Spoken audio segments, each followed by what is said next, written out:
Kathy, and I've got to tell you, first of all, that life behind these fences is not a complete unknown to Edward Graziano. He was arrested once in 2007 for domestic battery and battery against a law enforcement officer, and again 2 months later for violating an injunction imposed after that incident. But this time it's much more serious. This time Edward Graziano is charged with soliciting murder of his estranged wife. A familiar face to Tampa Bay News viewers enters the Pinellas County Jail, charged with trying to hire a hitman to kill his estranged wife. But his contact with the presumed killer was really an undercover sheriff's detective, and they reportedly met several times over the past 2 months. Details were talked about as far as how this would be done.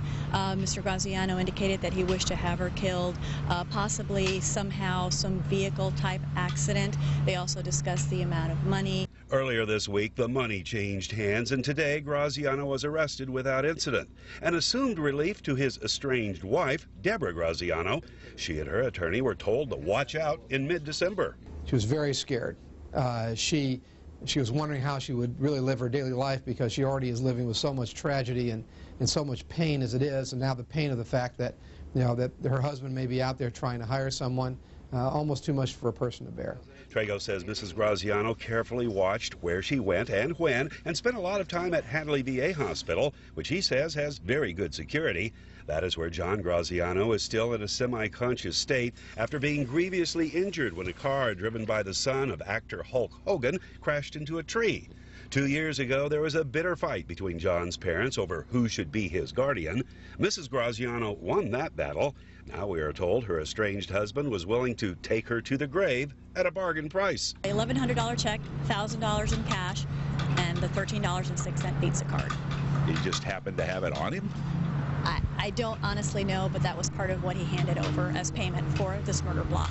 Deborah Graziano's lawyer says she is saddened by the arrest and angry that this family has to endure even more tragedy.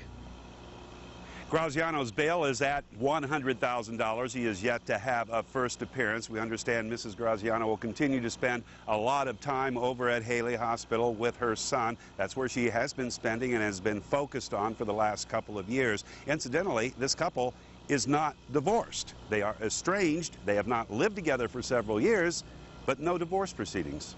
Well, Steve, it sounds like that she was tipped off several months ago that this could be happening.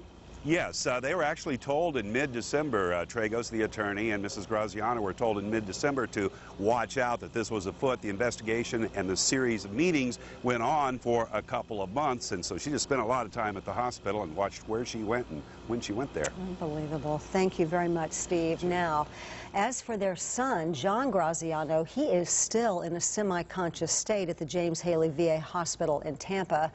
There are days when he is said to move his arms and opens his eyes and can sometimes respond to people.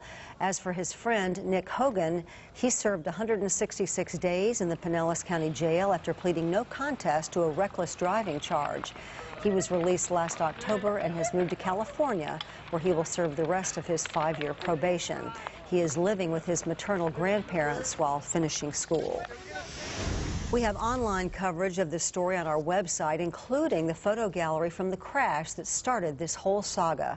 It's on our homepage at myfoxtampabay.com.